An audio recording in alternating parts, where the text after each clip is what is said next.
Aí, ó. Coisa boa. Boa noite, pessoal.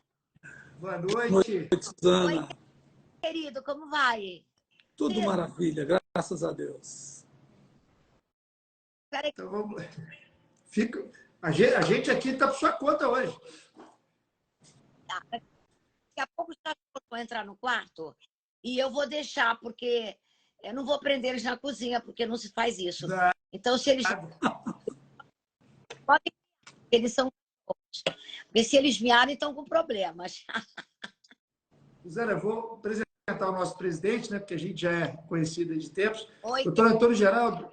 Então, o Antônio Geraldo é o nosso presidente da Associação Brasileira de Psiquiatria, coordenador nacional da campanha do Setembro Amarelo, uma pessoa incansável na luta a favor da saúde mental, que virou um amigo e uma inspiração para todos os psiquiatras, já está lá no Congresso Salvador. E eu estava dizendo para ele, para a Suzana, presidente, que a gente está somando forças aí para conectar cada vez mais a população com a ciência, que apesar de a gente estar no Congresso, né, no meio da ciência, tudo aquilo ali é para a população, para melhorar a qualidade de vida, para melhorar as informações.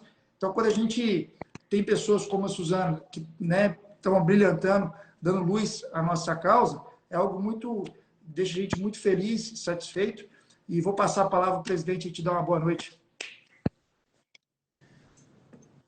Bom, meu amigo, muito obrigado aí pelo convite, para a gente continuar esse trabalho aí junto com todas as pessoas que, como Suzana, tem a oportunidade de falar com milhões de pessoas.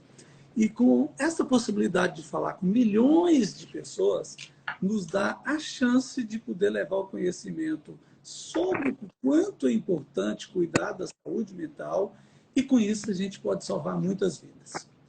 Suzana, em 2013, nós empreendemos uma luta muito grande em relação à campanha Setembro Amarelo, que era uma luta para poder levar conhecimento de qualidade para a população, falando de um tema que é muito difícil, que é o suicídio, para que as pessoas entendessem o quanto era importante ter política de saúde mental para fazer isso. Porque, erradamente, as pessoas acham que vamos falar sobre isso. Não pode. Isso é perigoso. Para falar sobre esse tema, você tem que ter conhecimento científico para você não aumentar os índices de suicídio. Porque falar por falar, de falar de forma solta, você acaba aumentando os índices de suicídio. E antes de 2013, nós tínhamos convidado uma pessoa que você, Suzana, gostava muito dele, e que ele foi o pai da nossa campanha contra o preconceito, contra a psicofobia, que foi o maior humorista de todos os tempos, que foi o Chico Anísio. E por causa do Chico Anísio, nós criamos a campanha Psicofobia é um crime. Quer dizer, o preconceito contra quem tem doença mental é um crime. E essa luta nós temos há muito tempo, porque este preconceito impede as pessoas a terem acesso a tratamento, a pedir ajuda, porque é louco, porque todo psiquiatra é meio louco mesmo, né? Ou trata de louco, ou quem vai ao psiquiatra é louco. E você, para nós, é importantíssima como embaixadora para levar para as pessoas que cuidar da saúde mental é importante e que todos nós podemos ter um quadro psiquiátrico em qualquer momento da vida. No Brasil, nós temos mais de 70 milhões de pessoas com doença mental. eu vou te contar uma coisa para florear um pouco. O meu pai foi um dos fundadores de uma coisa que chama-se CVV, Valorização da Vida. Meu pai era de São Paulo, eles criaram em São Paulo, eu não me lembro do nome dos amigos dele. Eles trabalharam, eles eram de religião espírita, meu pai não. Mas o meu pai começou ajudando a esses médicos espíritas não a fazer sessões espíritas, a atender pessoas que tentavam suicídio. Porque dentro da religião espírita, a pessoa suicida vai sofrer horrores num outro terreno, num outro patamar. Cada religião tem... O fim de cada religião é um. Católico é o céu, para o islamismo é o auge da beleza, da maravilha, sei lá. E na religião espírita, você vai sofrer muito, você nunca mais vai... Você vai ficar voltando na encarnação. Então, trazendo as pessoas para a religião, eles conseguiram salvar 1 milhão de pessoas, porque me lembro de ir com meu pai nos hospitais, fazer visita para pessoas que tentaram o suicídio, mas tinham sido salvos pelo telefone. E eu não, meu pai não acreditava na religião, não era isso. Meu pai acreditava em salvar a pessoa pelo conceito da conversa, de você ter um amigo, de você ter um médico, de você ter uma conversa. Porque eu acho que o que falta no ser humano é o diálogo, é o entendimento. Então, você está falando de suicídio, eu tenho que falar da minha parte do suicídio. Eu nunca tentei suicídio, não, nem tentaria.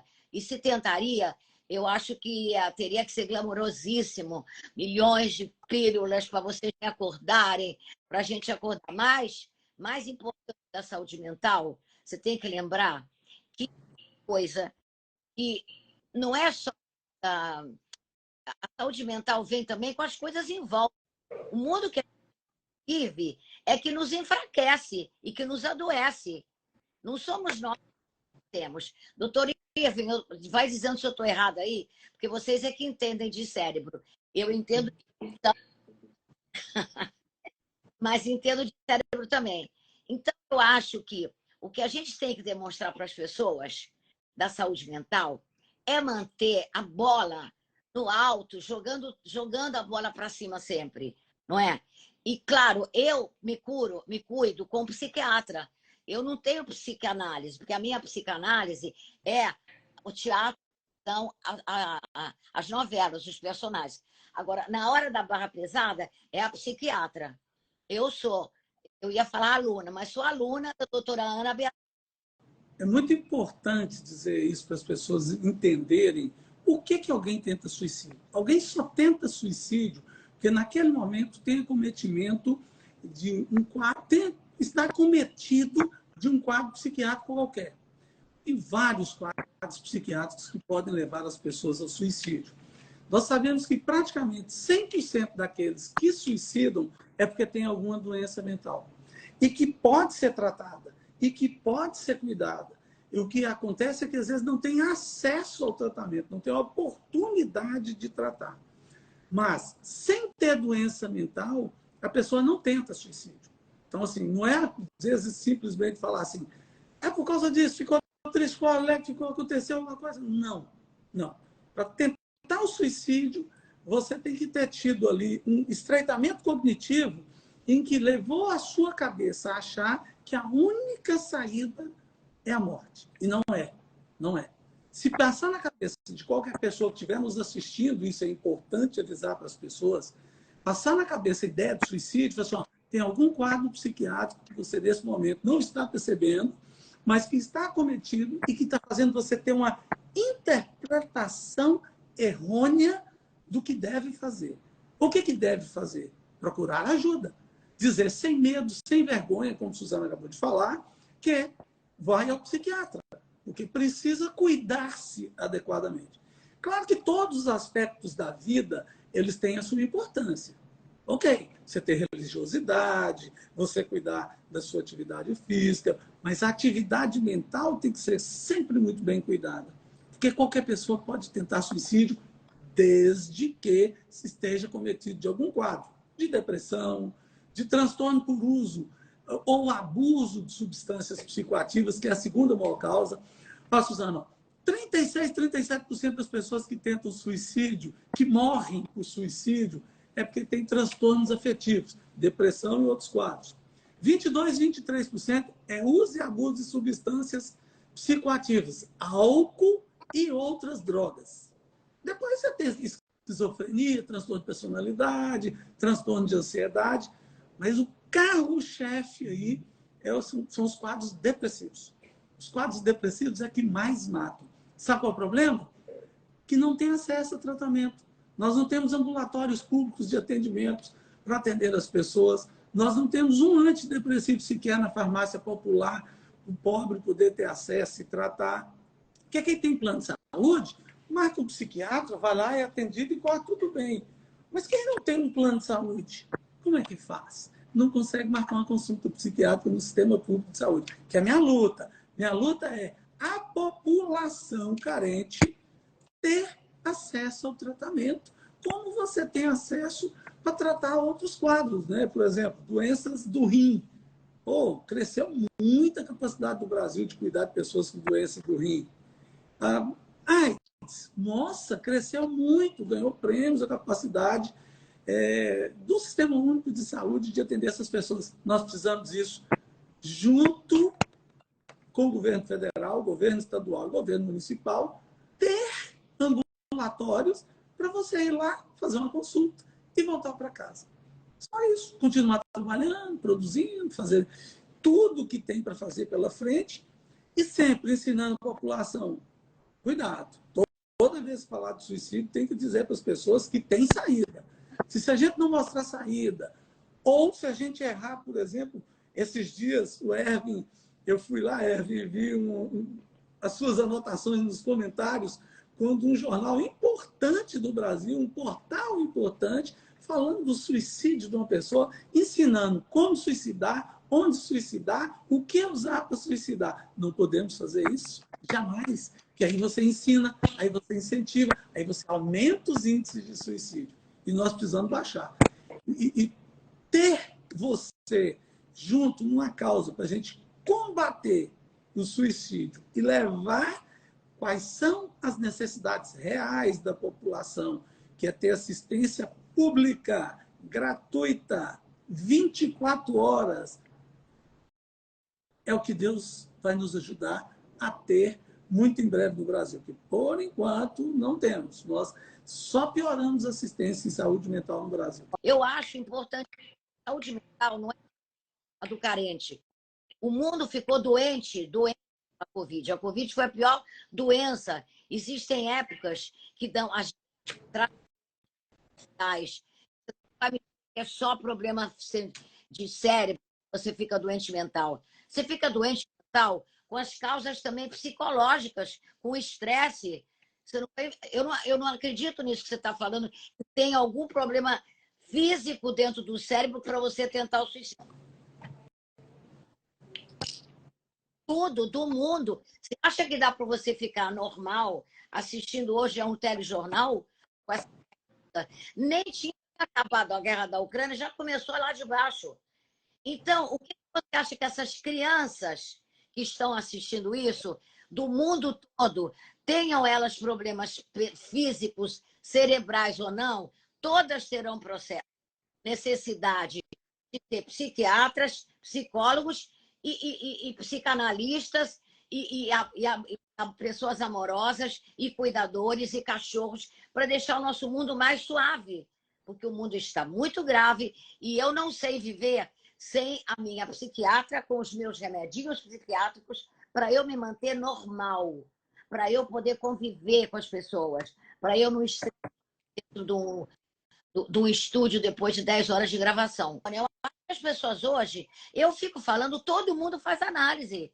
E eu nem sabia, essas meninas novas da televisão, todas lindas, novinhas, fazem análise há 4 anos, há 3 anos, há 5 anos. Aí eu digo, gente, eu levei 50 anos para fazer análise.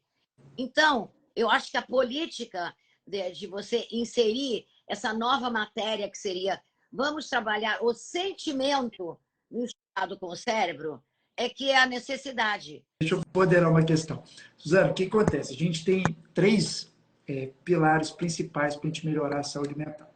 Um foi o que o nosso presidente citou, melhorar toda essa questão em relação ao acesso. Tem outros 2 que é o que faz você estar aqui. Qual que é? Primeiro, combate à desinformação. A gente aqui, como psiquiatra, a gente vai traduzir numa linguagem acessível para o seu público, né, para todas as pessoas, as questões de dúvidas que aparecerem. Mas o principal que você está aqui é o que, Suzana? Combate ao preconceito. Por quê? Você é uma pessoa que inspira força, luta, vencendo câncer, venceu violência conjugal, venceu machismo na época quando você se separou do seu primeiro esposo e pegou o Rodrigo no braço e falou assim, vou trabalhar Então, são por pessoas como você que estão à frente, pioneiras em relação a enfrentar qualquer tipo de preconceito, não só da psiquiatria, que é o motivo que você está aqui abrindo a nossa live. Que você está sendo pioneira em enfrentar o preconceito junto com a Associação Brasileira de Psiquiatria. É isso. Então, mas é um preconceito contra a análise. Não, preconceito de não buscar ajuda, tipo, eu estou fraquejando, eu sou fraco, eu sou maluco, algo desse tipo, que afasta a pessoa. A gente que é mulher, eu não sei se existe essa diferença, mas existe uma diferença entre nós mulheres e os homens, que a gente tem mais coragem de mostrar uma fraqueza. É mais comum a gente falar para uma mulher uma tristeza, uma coisa conjugal que não deu certo. Ou a gente tem menos de mostrar a dor, a nossa dor. A gente se consulta uma com a outra para procurar um médico. Ou, por exemplo, todos os meus médicos foram indicados. Foram indicados por amigas. Uma porque eu estava com cistite, a outra porque eu estava com... Entendeu? Então, assim, eu fui chegando até no câncer. Então, a própria médica, psiquiatra, que a Globo mandou eu procurar depois que eu tive um convívio de 2 ou 3 anos com uma pessoa que era psicopata, e eu nem conhecia essa palavra, conhecia a palavra, mas era uma coisa distante. Então, sempre a gente vai procurar, porque a gente tem esse... É claro que as pessoas que estão com problemas de estudo, que criança na creche não tem comida, ou os salários baixos, fica muito mais difícil. Mas o que eu quero dizer a vocês é que a briga começa no sistema de saúde com o básico, que seria uma ferida. Né? Você, quando vai cuidar da cabeça, a sua cabeça está cheia de feridas. Mas quando tem uma ferida externa, não tem nem curativo nesses hospitais. Então, é isso que eu quero dizer. Se é para a gente brigar perante o governo, a gente não encontra um governo que seja solidário com as pessoas, com os hospitais, com a causa. Hoje eu dei... Qual foi? Eu dei um feliz... as pessoas que salvam os cachorros na rua. Tem uma série de pessoas que salvam. E eu falei assim, Deus abençoe esses salvadores de cachorrinhos. Porque a gente tem que ver que qualquer pessoa que fizer um pouquinho pelo próximo já está ajudando. E se todos nós formos ajudarmos uns aos outros, a gente vai conseguir. E a verdade é que é lógico, o preço, dizem que o preço do analista é muito caro, do psicanalista é muito caro, mas é óbvio, todos vocês estudaram muito. O preço do meu médico de oncologia, vocês podem imaginar qual não é. Né? Eu tenho um médico, esses médicos desses hospitais caríssimos. Mas, para você fazer um tratamento mais popular, vocês têm que contar também com pessoas de alto astral, vocês têm que contar com professores, com atores. Não precisa ser só médico, entendeu? Eu estou falando. Para passar a acreditar no ser humano, na conversa, no bate-papo, e o que você precisa melhorar no ser humano para não ficar deprimido. Porque a depressão ela vem, ela pode, mas ela mostra, às vezes, de forma... Pode ser que quando eu fique muito alegre, tudo, eu esteja deprimida. Que até aí eu aprendi. São formas e formas, né? Vai do 0 a 80, de repente. Eu não sou de chorar, eu não gosto de chorar por coisa... Eu choro só com coisa dos outros, eu não choro com coisa minha. Então, bom, eu já fiz um depoimento longo. Nada. Podem me perguntar o que você... Presidente, fica à vontade. Fala, Antônio. O que o Erwin falou é de extrema importância. Para nós, alguém como você, que faz parte da história da dramaturgia do Brasil, e dizer para a população que você faz um tratamento psiquiátrico, pronto, já disse tudo. Já disse tudo, porque aí as pessoas falam assim, mas se Suzana Vieira faz, então eu preciso e eu não faço por quê? Por que eu não vou procurar ajuda? Nós precisamos quebrar o tabu de que tratar-se é ruim. Tratar-se é bom. Ter acesso a tratamento, buscar essa ajuda e ficar bem é que é a melhor opção, porque aí as pessoas não vão morrer. Não vão morrer, claro, que eu estou falando da questão do suicídio. Por quê? Porque procurou ajuda, porque teve a chance de tratar. O que a gente vê? Nós temos visto aqui histórias de pessoas que suicidaram. Suicidaram porque não tiveram acesso a tratamento, não tiveram a oportunidade de cuidar. E muitos falam assim, mas eu não vou procurar psiquiatra, não, eu não sou doido, todo psiquiatra é meio doido, é esquisitão. Não quero mexer com psiquiatra, não quero fazer isso, não. Psiquiatra é esquisitona, veste assim, veste assado, faz assim, faz assado. Quando alguém como você vira e fala, e as pessoas te amam de paixão, te idolatram, e ouve você dizer isso, elas mudam de opinião. Falam, não, eu vou repensar isso, vou procurar ajuda. Minha vida pode ser melhor. Por quê? Porque eu quero ser como ela é. Porque há pouco tempo, há uns 20 anos atrás, ninguém falava que fazia análise ou que tinha psiquiatra. Ninguém falava. Eu fui isso, porque quando eu precisei de um psiquiatra, que nem fui eu que achei, a Globo achou que eu precisava procurar uma ajuda, porque eu estava passando por um estresse pós-traumático, que chama, não é isso?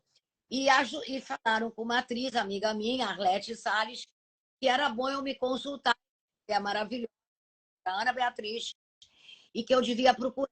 Para a Globo não falar comigo, que eu devia procurar, tinham que cuidar do produto deles, que sou eu, né? Arlete, Suzana, tá. Uma mulher, primeiro, muito mais fácil, eu acho. Mulher, não problemas bem parecidos, então tem alguns problemas que as pessoas podem ficar com prurido de falar, ou seja, pode ter gente com vergonha, porque a gente aprendeu a falar, você, médico, o doutor Ivan, médico, eu, atriz, a gente a se comunicar. Então, se doeu, a gente grita. Se o governo está ruim, a gente pode falar. Mas tem gente que não tem esse desenvolvimento. Eu acho que tem que ser uma coisa. Para começar de criança, para começar uns estudos, a começar a se falar em psiquiatria, em psicologia, com mais naturalidade, para não criar esse mito horrível de que você só vai procurar quando você estiver louca. Porque quando você é louca, não tem mais saída. E eu só pedi a Deus, quando eu era menor, que quando eu ficava chateada, eu ficava brava, ou ficava triste, eu só falava assim, meu Deus, não me deixa ficar louca, não me deixa ficar louca. Isso quando eu era pequena, menina. Quer dizer, eu, instintivamente, eu já sabia o que era uma loucura, ou o que era uma coisa que eu achava que eu não ia poder dominar sozinha. Só que depois... Eu volto a falar da importância do meu pai, sim. De ter salvo as pessoas, sim. Porque foi meu pai que me ensinou. Meu pai que me ensinou a lidar com suicida. Meu pai que me contava histórias de cada um. O meu pai é que atendia os telefones, mas ficava 1h30 no telefone. E cada pessoa tinha uma história para contar. Ninguém falava assim, tentei suicídio porque eu estou na cabeça. Não. Porque eu não tive dinheiro para procurar um psiquiatra. Também não. Isso também não. A pessoa estava triste por isso, ou por aquilo, ou por aquilo. Uma coisa sobre isso que é importante, só para poder a população depois não achar que há uma ideia diferente do que você está falando. Eu só preciso explicar isso psiquiatricamente, só para te explicar. Quando a gente fala que a perda de dinheiro, que a migração de classe social para baixo, que leva as pessoas a suicidar, é verdade? É. Por quê? Porque desencadeia quadros mentais importantes. Então, o que a gente chama de meio ambiente, que a gente chama de fenótipo, que nós chamamos da parte que junta da hereditariedade, que a pessoa tem uma tendência genética, com a parte do meio ambiente que atua como um fator desencadeador. Tem um estudo que nós fizemos durante a pandemia, nós publicamos em revistas internacionais importantes, que um dos estudiosos, o Brawley e o Alexandre Paim, que é um professor e que hoje se encontra trabalhando nos Estados Unidos, ele mostrava o seguinte, a Covid levou a migração de classe social para baixo de muitas pessoas. E quando a migração de classe social para baixo, você tira aquele fator de proteção que você tinha antes, que era, por exemplo, uma família estruturada, uma estrutura afetiva boa e aí levam as pessoas a tentarem o suicídio. Por quê? Porque atuam como desencadeadores de quadros psiquiátricos. Então, é sim um fator extremamente importante essa questão, por exemplo, financeira. Mas é importante por isso, porque desencadeia quadros em aqueles que têm uma tendência a ter. Se a pessoa não tiver tendência a ter, o quadro não vai aparecer, né? Na verdade, Ele só vai aparecer. na verdade, vocês estão dizendo a mesma coisa. Tá? Exato. Só colocando que se não tiver uma predisposição genética, química, mesmo que aconteça situações difíceis como essa, não necessariamente a pessoa vai se suicidar. Mas isso que você está colocando é completamente correto, Suzana. É uma mistura de fatores que leva, infelizmente, a morrer por suicídio. Uma questão que eu queria também ponderar, já que a gente está também no Outubro Rosa, né? Cada mês a gente dá luz a um tema. Por exemplo, foi ensinado, né, Suzana, principalmente para as mulheres, de que determinada idade você tem que fazer um autoexame, apesar de 1% dos cânceres podem ser também nos homens de mama, que é o câncer que mais mata nas mulheres, infelizmente. Foi ensinado de que se fizer um autoexame de determinada idade, se encontrar um pequeno nódulo, para buscar imediatamente o médico para fazer uma biópsia, enfim. Então foi ensinado isso para a população. O nome disso, psicoeducação. Com esse pequeno gesto, houve uma redução muito grande das cirurgias radicais, de acordo com o INCA, e com a mortalidade. Ponto. Em torno de 60% a 70% das pessoas que na hora do ato fatal, infelizmente, estavam com qualquer patologia, pode ser o transtorno bipolar do humor, pode ser o transtorno depressivo, eles não estavam em tratamento, por alguns motivos. Um dos motivos é o que a gente está trabalhando aqui, o preconceito. Não vou buscar ajuda porque eu não sou fraco, eu vou resolver isso sozinho, sendo que é uma questão médica. Ter você aqui mostrando, não, eu sou uma pessoa de sucesso, sou uma pessoa pioneira, sou uma pessoa inspiradora e já busquei ajuda. Acabou, não tem conversa. O outro é essa psicoeducação, que é o que o Outubro Rosa faz, de ensinar a população os sinais de alerta. Como eu, doutor Antônio e vários outros colegas, a gente tem brigado aqui na internet, no bom sentido da palavra, para trazer essa informação de qualidade. Por quê? Quando você vai buscar informação, por exemplo, uma pessoa, um engenheiro, tem um transtorno de déficit de atenção e hiperatividade. Aí ele foi, se tratou, agora ele cria um curso. Aprenda a tratar transtorno de ansiedade comigo, que sou engenheiro.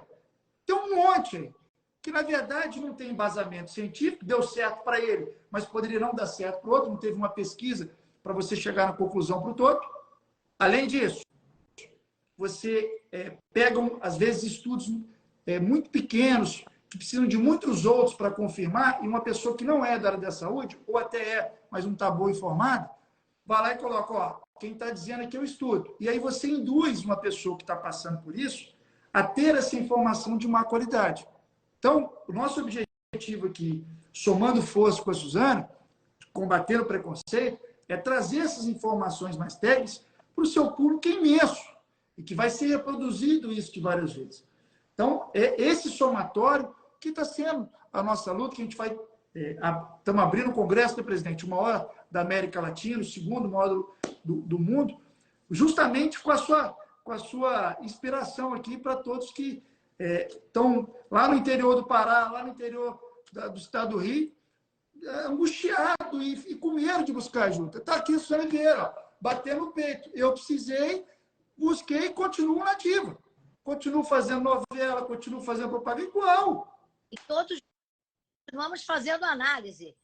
E você, inclusive, independente, vocês são psiquiatras, tudo bem.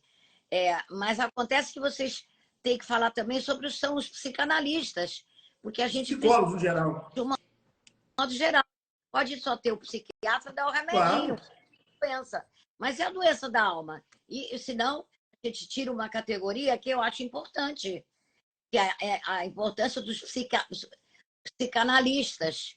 Não tem É tão importante, Suzana, que em quadros leves, por exemplo, de depressão, a literatura orienta você a começar com o psicólogo e com a atividade física, de tão importante que é o trabalho deles. Só que se a gente conseguisse, num mundo ideal, reduzir esse preconceito, ajudar a população com informações corretas, a gente conseguiria tirar a população buscar ajuda num quadro grave, que não tem jeito, vai ter que tomar o remédio, para o quadro leve, onde a atividade física e a psicoterapia seriam suficientes na maior parte dos casos. Agora, você acha que haveria, por exemplo, você sabe que a saúde pública paga muito mal aos seus médicos. Você acha que teria vários psiquiatras disponíveis para servir a esse serviço público, digamos, que o governo abra uma porta grande para que cada hospital de cada estado possua 2, 3 psicólogos, psiquiatras? Você acha que os psiquiatras de hoje em dia, que cobram caro para atendimento, fariam um serviço quase de graça, porque se ganha muito pouco nos hospitais, para atender essa população que pode ser trabalhada, pode ser conquistada, mas e o médico vai estar lá? Pergunta. Posso falar, Erwin? Claro, fica à vontade. Suzana, muito boa a sua colocação. Fantástica.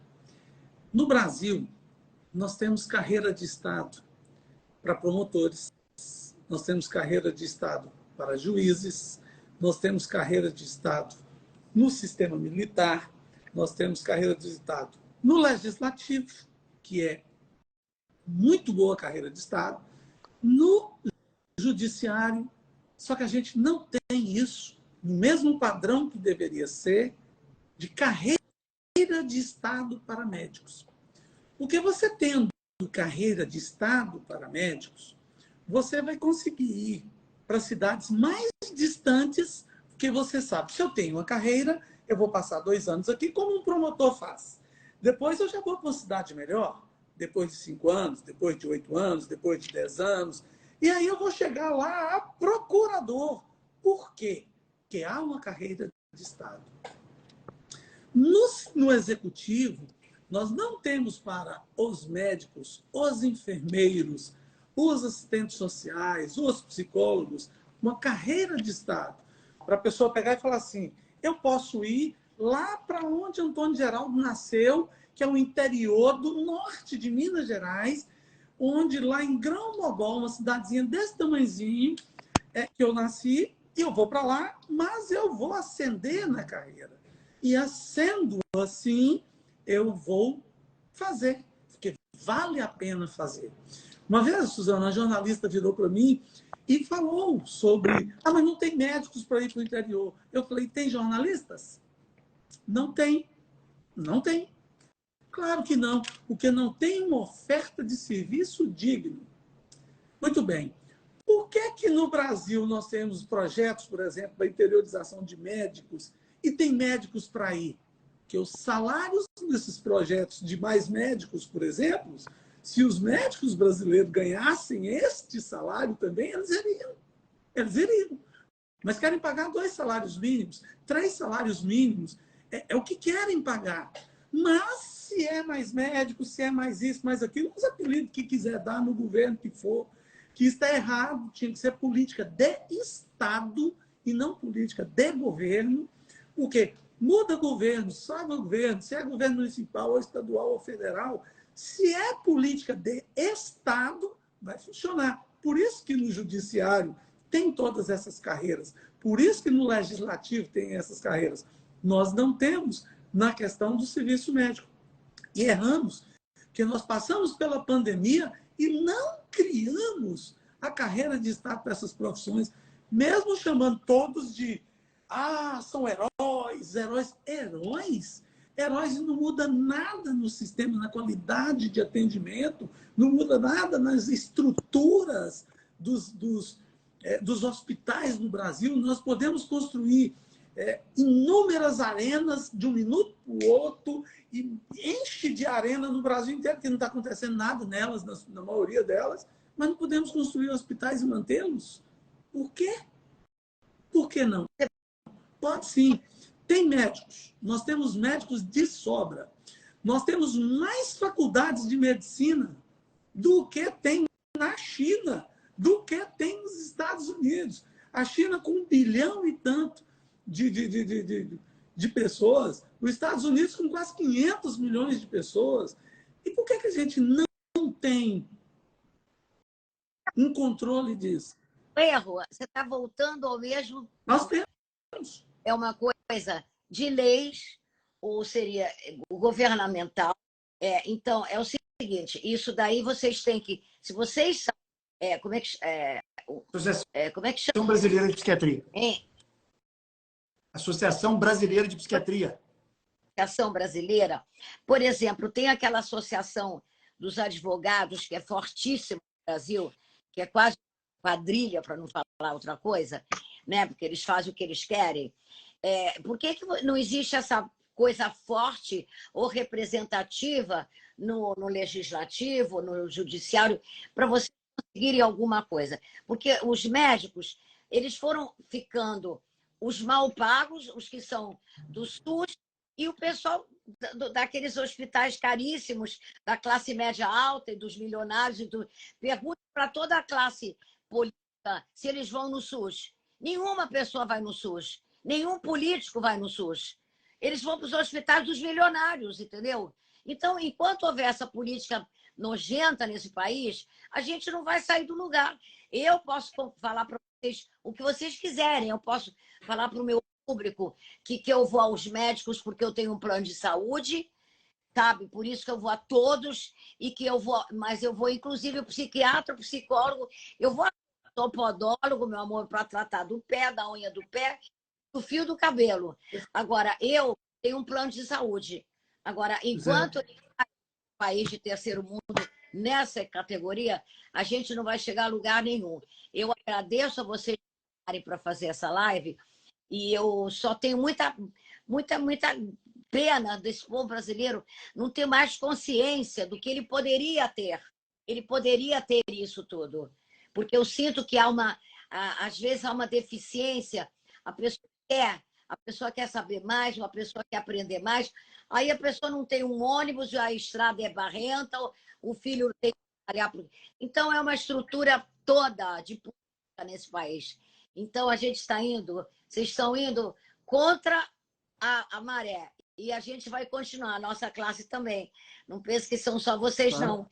Porque a nossa agora se encontra uma parte que a minha emissora, ela resolveu se desfazer das pessoas. Se desfazer, assim, contratualmente. Então, a gente vai ter que cada um buscar uma forma de sobreviver. Porque a gente não tem... a gente tem que fazer um sindicato forte, porque nós não temos... todo mundo quer ser ator, mas não existe um sindicato forte. Então, eu fico triste de não... eu ajudei vocês hoje. Eu acho que eu ajudei um pouquinho, né? Muito! Muito. Suzana, eu abri uma... Suzana, eu abri uma caixinha de perguntas aqui que repetiu. A gente tem mais, no máximo, aí 8 minutinhos. Eu queria que você desse um recadinho aqui, porque foi uma enxurrada, né, de perguntas. Foi o seguinte: em 2020, 1 em cada 4 mulheres acima de 16 anos, infelizmente, sofreram algum tipo de violência doméstica. 4 acima de 16 anos. Aí pensaram assim, que é um absurdo, mas pensaram assim, pandemia, todo mundo junto, enfim, como se fosse justificável. Ano passado, esse número aumentou para 1 a cada 3. Ou seja, não melhorou e, pelo contrário, piorou. E é um fato público, né? A gente até conversou sobre isso, que a Suzana ela enfrentou uma situação dessa em relação ao casamento, antes até da Lei Maria da Penha, que foi 2006, estava começando a Lei Maria da Penha.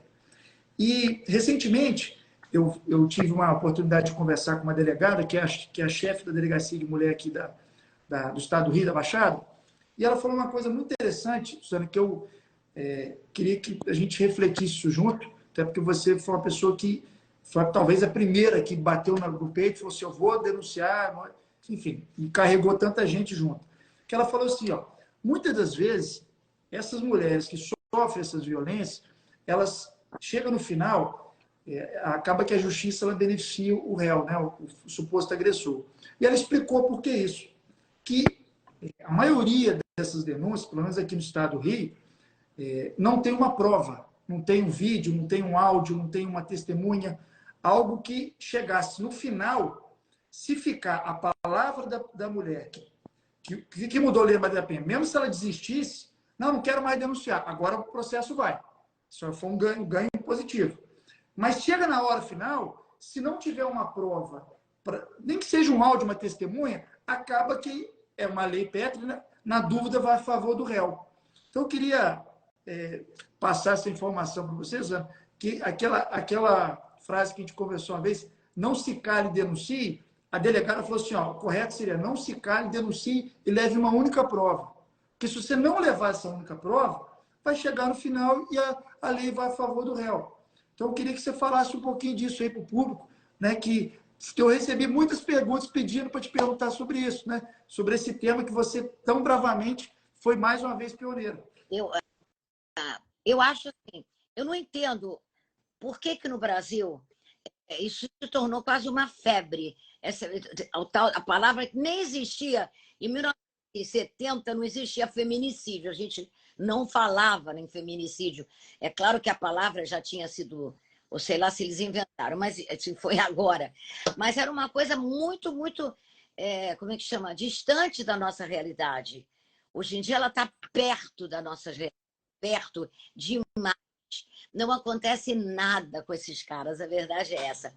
E no caso específico, o que mais eu fiquei chocada foi que depois de eu fazer a denúncia, depois de tudo vir à tona, se você soubesse como a imprensa foi comigo, eu fui a idiota, eu fui a mulher boba, eu fui a velha que queria um caso de amor, entendeu? A imprensa não ficou do meu lado. As pessoas me picharam porque a pessoa tinha sido sórdida comigo, entendeu? Então, isso é a sociedade brasileira também. Então, eu estou com 80 anos e acho que eu vou morrer e não vou ver um pouco de lucidez no homem brasileiro, na sociedade brasileira, porque era um absurdo, depois de tudo que eu passei. Quando eu fui na juíza, a primeira vez que eu fui na juíza, você precisa ver o desdém da juíza comigo. Eu levei provas, eu levei as pessoas que trabalhavam comigo aqui na minha casa, e ela falava assim, e daí? Qual é a prova? E por que você quer isso? Menina, mas tudo bem, ela podia me tratar um pouco melhor só porque eu era Suzana Vieira, trabalhava na novela da Globo, né?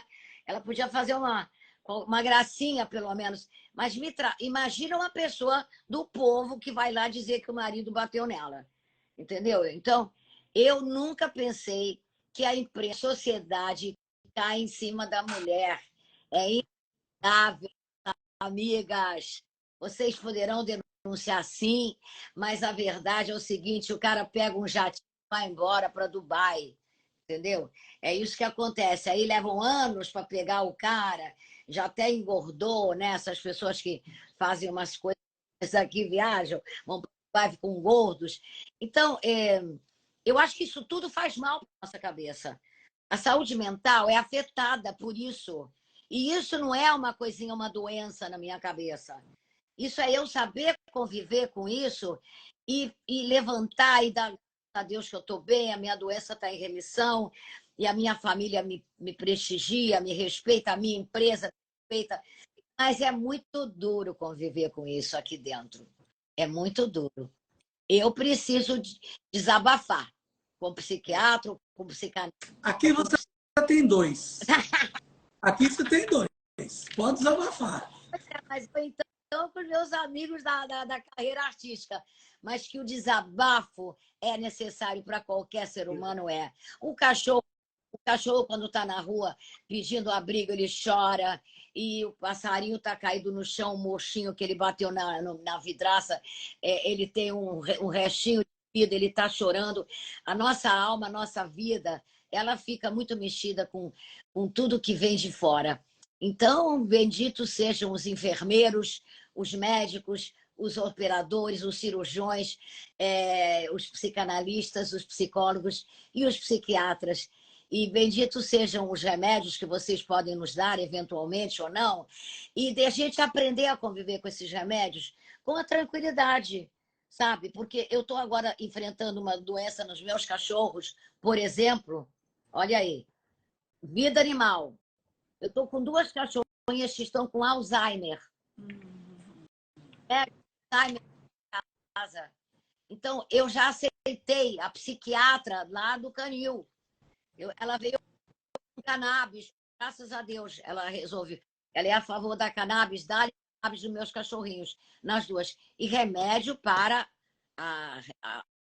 eu acho que seria, antigamente chamava-se de demência, né? Eu acho que hoje em dia eles estão chamando de... Eu não sei se existe diferença entre a demência normal ou... Aliás, se vocês falassem sobre isso, é muito interessante, porque a quantidade de pessoas com Alzheimer hoje em dia não cresceu? Muito pela questão da cognição cada vez menor. Cada vez as pessoas leiam menos, né? Cada vez as pessoas... cada vez mais rápido no celular, cada vez estudam menos. A mãe está com Alzheimer, que a mãe está com Alzheimer, está com Alzheimer. Agora, eu estou com 2 cachorrinhas com Alzheimer. Ô, Suzana. Para responder a pergunta que você fez, se cresceu. Cresceu. Cresceu porque é o seguinte, há 20 anos atrás, a vida média era de 60 anos. Depois passou para 65, para 70, para 80, para 100. Minha mãe está chegando em 100 anos de idade e muitas pessoas chegando aos 100 anos de idade. Consequentemente, o adoecimento das doenças das pessoas com idade avançada, elas aumentaram. Então, esse é um fator. Agora, eu quero chegar aos 80, sim, igual você, funcionando 100%. Bonitão, a gente tem cheio de vida. Eu quero assim. Pessoal, a gente tem mais 5 minutinhos. Eu vou só me despedir, depois eu passo para o presidente e a Suzana, ela encerra aqui a nossa live especial. Queria dizer, Suzana, mais uma vez, que ter você aqui nesse projeto pioneiro, que eu e o presidente me convidou, que é uma pessoa muito generosa, ele é um presidente de fato que pensa, né, em todos, e a gente está nessa luta de conectar a população com a ciência e ter pessoas como você, que para mim, falei, presidente, tem que ser a Suzana primeiro, ela representa tudo isso de bom que a gente falou aqui, e na semana do nosso congresso, o presidente está aí já desde o fim de semana, arrumando tudo. É muito quinta-feira. Você não vai para o congresso? Vou para lá, vou para Salvador. Vai ser em Salvador.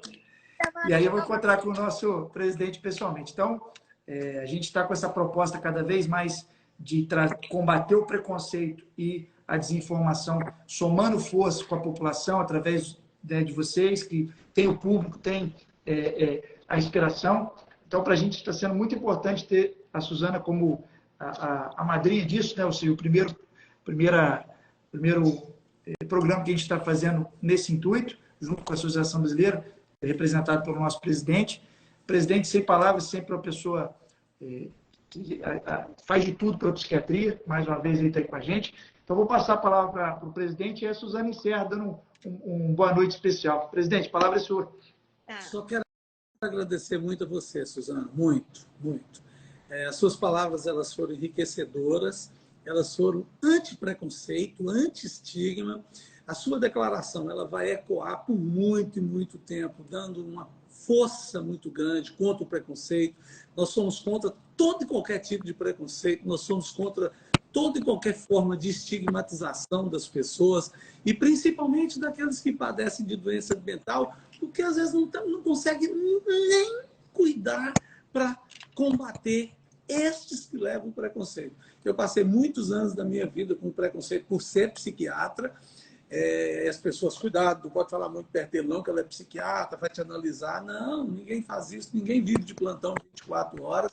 Então, as suas palavras são muito boas. Eu só tenho um pedido para te fazer. Posso, Suzana? Pode.